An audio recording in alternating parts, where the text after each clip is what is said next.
Good morning. Hi, it's Stacy, and we are Loving My Veteran, and this is Walking in My Shoes, and sorry for the technical issues, but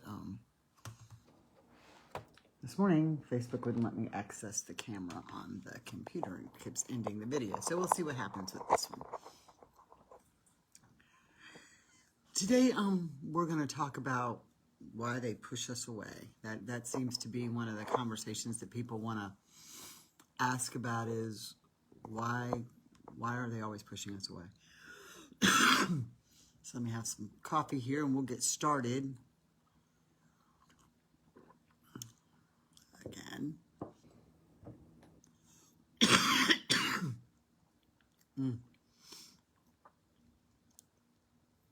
See, we've talked kind of all week about different topics and the things that our combat veteran wanted us to know. We really talked about that yesterday, and I thought that was really interesting to see from the combat veteran side. But for us, it's why do they always push us away? So often I hear spouses and partners say, he wants me to leave. He wants a divorce. Things were going great. Now all of a sudden he's gone. Or he tells me to leave. Or most of the time it's they want a divorce, they leave, but they're going to take care of everything with me and the kids and the house. And, you know, I find that it is, good morning, Pam, it is really important that we understand the whys, the why they push us out. First of all, we have to remember that a combat veteran with PTSD, and this was something that all of the veterans that were talked to in this interview that I read, and then all the veterans I've talked to since, have all said, and it's not meant to hurt our feelings or whatever, it's just the reality, they love war more than they love us. It's just what they do. It's how they're taught. It's that adrenaline, it's that stuff. So then we become the people they protect. And so when they feel like they're stressed, or they know that their triggers are coming, or they know that they're not good for us, or they get too comfortable in loving us, they want to push us away. Now, all that sounds really strange. I mean, oh, I love you more, so push me out. I love you more, so distance yourself more. And you'll find that you'll notice the distance yourself really does happen. It's like, you know, we all have said, oh my gosh, we have such a good night and things are going so well and it's exactly what we wanted it to be and everything seems perfect. And all of a sudden it's like a light switch and it's close. Because it's strange. It's hard for us to fathom. Relationships, marriages, they should be about closeness and intimacy. But when they're in their head and they perceive danger, they will push us away sometimes. They will create that distance. And we got to remember, they don't feel love. Sorry, y'all. Facebook is, we'll see. See how things go the rest of this. So I will put it out there starting next week. We will do these from a different platform, probably. Sorry. But when we're having that intimacy, we're having that closeness, they push us away sometimes. And it is one, they feel like they're getting too close and they can't protect us. But you've also got to remember that combat PTSD makes them feel unworthy a lot. Unworthy of love. So the more we love them and the more they feel loved, the more sometimes when their PTSD flares up, the more they push us out. The more they push us away. And it makes no sense. But if you're feeling that you don't deserve love, and somebody loves you with everything in them, but you don't feel you deserve it, you're going to push them away. And it is strange that's what tends to be one of the resonating factors that we hear over and over and over again is, I am doing so much. Things are going well. I'm handling this for them. We're getting along. Or even if you're not, like I have a friend who, when we talk a lot about, I'm working on getting their doctor's appointments organized, and because it's just not something that he can do. I help get his medicine straightened out. I make sure he has everything he needs. I do this and I do this, and all of a sudden, the more you do, the more they push away. And she says that it's like the more she does because he needs it, the more he pushes her out of their life. And I found that interesting. Again, they don't like to feel, they want to be strong. They're the strong veterans that went over and fought wars for us.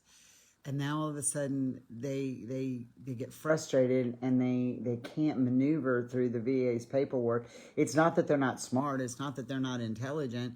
But, there is a form to find a form to find a form to ask them where the pencil is. Okay, so there's nothing easy about filing. And I think that's part of the reasons why we have such issues in the VA system.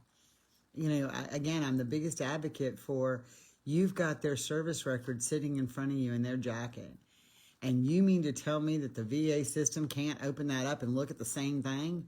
It's insane. And so these guys are sitting here and they're getting frustrated. And so what happens? Because we love them, because we do for them, and because we want to get rid of their frustration, because we know that being in a frustrated house is never good, we do the paperwork for them. Or we may do something for them. And it's not because they're incapable, it's because it just makes it work better. So now we're doing all this stuff for them, and the more we do for them, and then sometimes the further and further they push us away. Why? Why?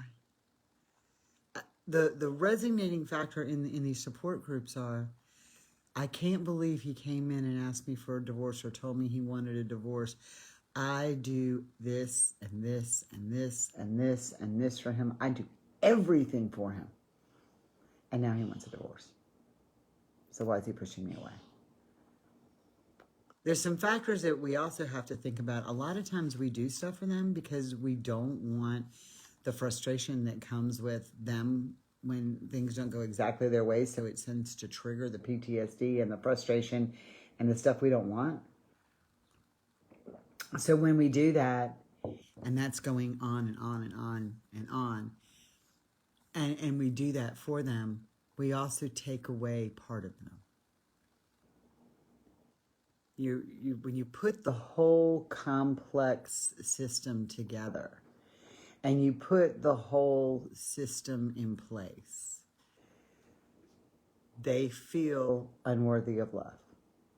They feel like failures. Some of them feel, depending on what went into their PTSD situation, they feel like failures. They feel inadequate. Now, because they get frustrated, and we rightly so don't want to deal with the frustration trigger stuff that goes on when they get frustrated, and the slamming of cabinets, the slamming of paper down, the storming around the house. I mean, it happens and we all know it. It's not a secret. So we want to do whatever we can to alleviate that. So, you know what? I'll take care of it. I got this. And when we get that, we also demasculate them. So when you look at how the vicious cycle goes, it is very vicious. So then we get frustrated. We get very frustrated. Okay, well, obviously I'm doing nothing right. So I can't yell when they get on my nerves like normal people.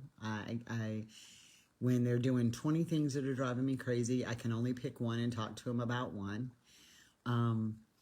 We need the paperwork done because we need the disability rating, right? So we can get income because he's not holding down the job. So we need the paperwork done for the disability rating. But if I get him to do the paperwork for the disability rating, he gets frustrated and he's storming around and he's slamming things around. And I don't want to deal with that either.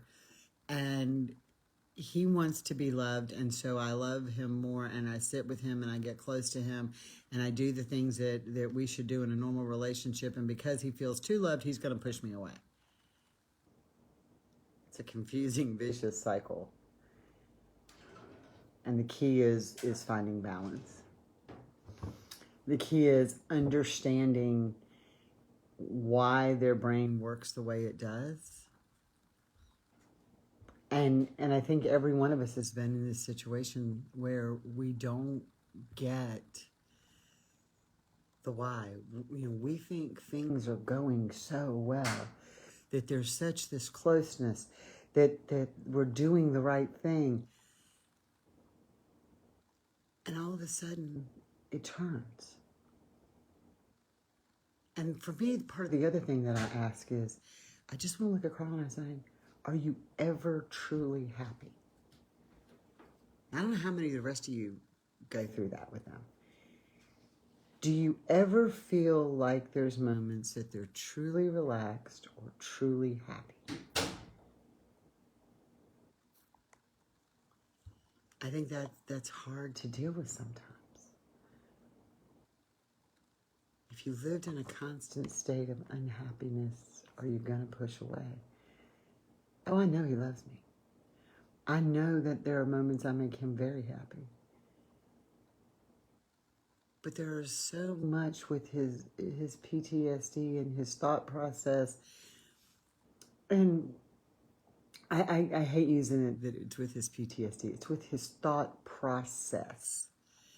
And that constant movie that goes on in the back of his head that he pushes further and further back. But he's always, I'm sorry, y'all, this is weird. He can't end his movie. He doesn't end his movie. And so in the back of his head, there's this constant turmoil. And you just want to know, is he ever really happy? And I think we all ask that question. Because no matter how much happiness we try to find, no matter, we can be having those moments of happiness with them, those moments of good with them. And then all of a sudden it's like gone and we get pushed away and they're in a place and we're back to looking like, what the fuck? What did I do today? And it makes it tough. And then we don't understand. And then we wonder, are we in the right thing? And we go through that cycle, and we're playing that same circular cycle. Because in that same circular cycle that we're playing, we have our moments of happiness with them. And then the what the fuck moments. And then we're hurt, and we want to push away, and we question ourselves, why are we here? Why do I stay? Why do I do this? I love him. I'm not going anywhere. It's the better or worse, and there's days he gets me at my worst, and there are days he supports me at my worst, and I'm going to be there for him at those worst moments too. So the pushing away is just part of the cycle. The pushing away is not because they don't love you. Sometimes they push you away more because they love you more. They don't want to hurt you. They don't want to see you feel hurt. They don't think you deserve the outburst, even though, and that'll be something we're really going to talk about going into next week. We might skip some of the tough topics next week and talk about what we're thankful about. But coming up, we're going to really talk about these outbursts and how they don't remember what they say during the outburst. Anybody have that going on? They don't remember what they say during the outburst. Those outbursts are totally different than how I remember them. So it's almost like you're speaking two different languages when that happens, when they have those outbursts going on. So, we sit here and we're back in these same cycles. And so why are they pushing us out? Because they feel less than perfect? Because they feel like they don't deserve us? Because they don't feel worthy of love? Because when they let love come into their emotions, they can't protect the person that they do love? Because there's accountability and they don't feel like they can do what we expect from them, so they push you further out? Because they feel demasculated at times?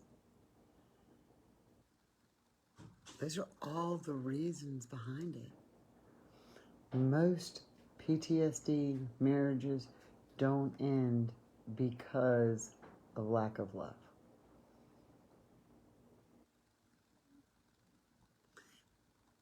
And infidelity is another big issue that comes up. A lot of people are talking about, why is he texting other women? Why is he looking on porn sites? Why is he... Some of them go as far as to have an affair. And then he'll say, but I love you. They don't mean anything. And that's hard for us to swallow. And I don't condone abuse, and I don't condone infidelity. It's just not on my list of things. But when you understand the fact that everybody has needs, and he's got to be careful having that intimate need with you sometimes, because he's there to protect you. And so sometimes they go off and do other. It's never acceptable, but it explains the why. It's never acceptable. And that's just something that in our boundaries we have to reestablish. And it takes time.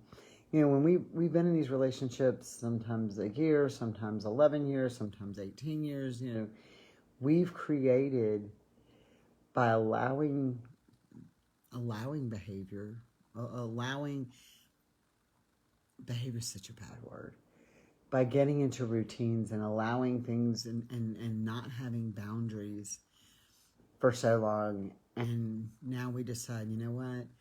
We love them and we want to stay with them, and we're going to establish these boundaries. And so when we do, it creates conflict because they're just used to it. They're used to that. And so in order to regain control, and with your boundaries, and this isn't acceptable, that takes time.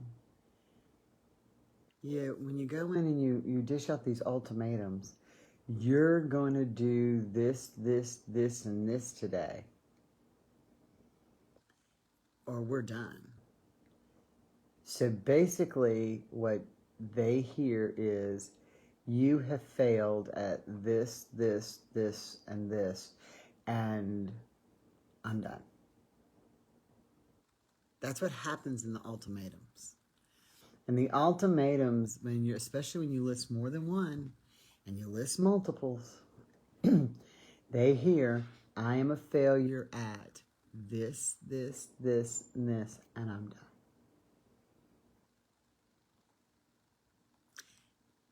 And for combat veterans, failure is permanent.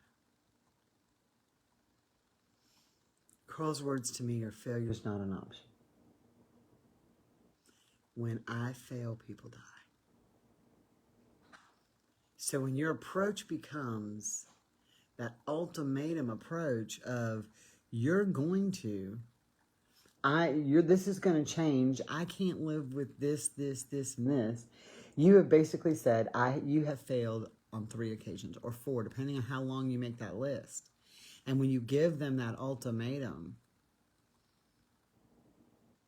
can you still get them to seek help? Yes. Can you still get them to stop doing this? Yes.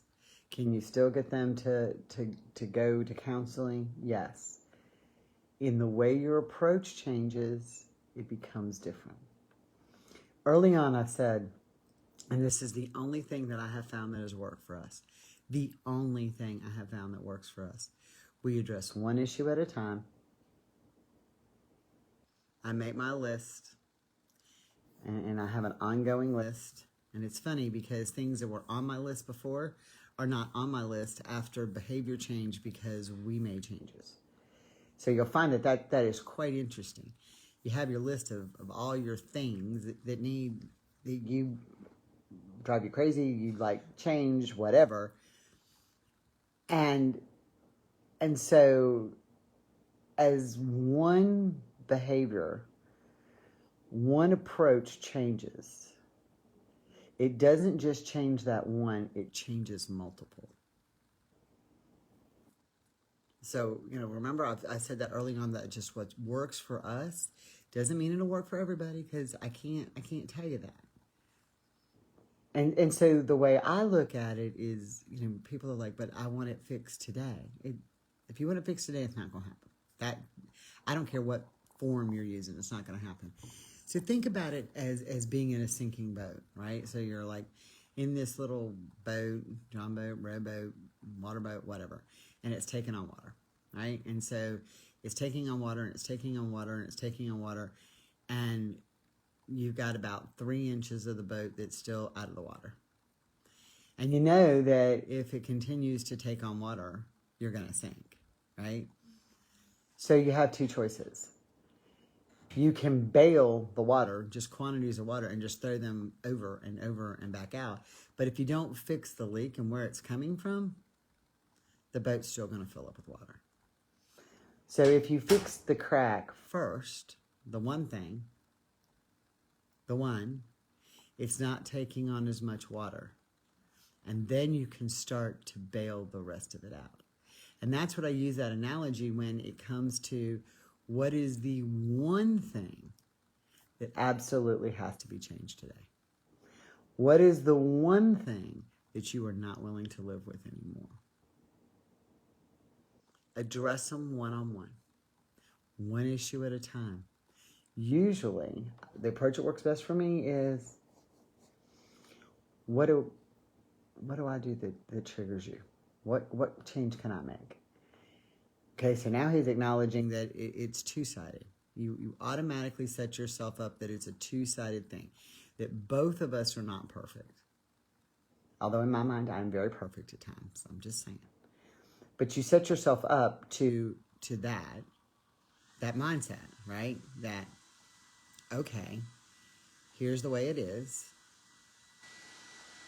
I am not perfect, so what can I do for you? Now you empowered them. You're not demasculating them. You're letting them say, you acknowledge I need something, and I need you to do something. And we go back to early on. Y'all all know this, that Carl said, I can't deal with it when you go. And then mine became, I don't want this, or I can't do this. So when those two boundaries were established, and I worked at not yelling, and he saw that I was working at not yelling, then he began to change what I couldn't deal with, right? So as a result of me not yelling and him changing his behavior, the more we did that, the more we went through that, the more that happened, the more positive changes happened in our overall relationship, and we're not in this pushing each other out anymore. We're not sitting in this, I want to push you away. Because early on, when we would get in fights, it was the biggest mistake I ever made, is I said, pack your shit and get out. Early on, pack your shit and get out. That immediately planted this seed of doubt that in his mind, that every time I push, it waters that seed. So when you say that, pack your shit and get out, And that's where you're at. And then things continue to go down a road and they're like, I'm leaving, I want a divorce, get out. Or they push you away. So what I'm going with this is that there's times that Carl pushes me away. But why? He pushes me away because once upon a time, on multiple occasions when we would get into it, I would say, pack your shit and get out. So now he pushes me to test to see how far I'm willing to take that too.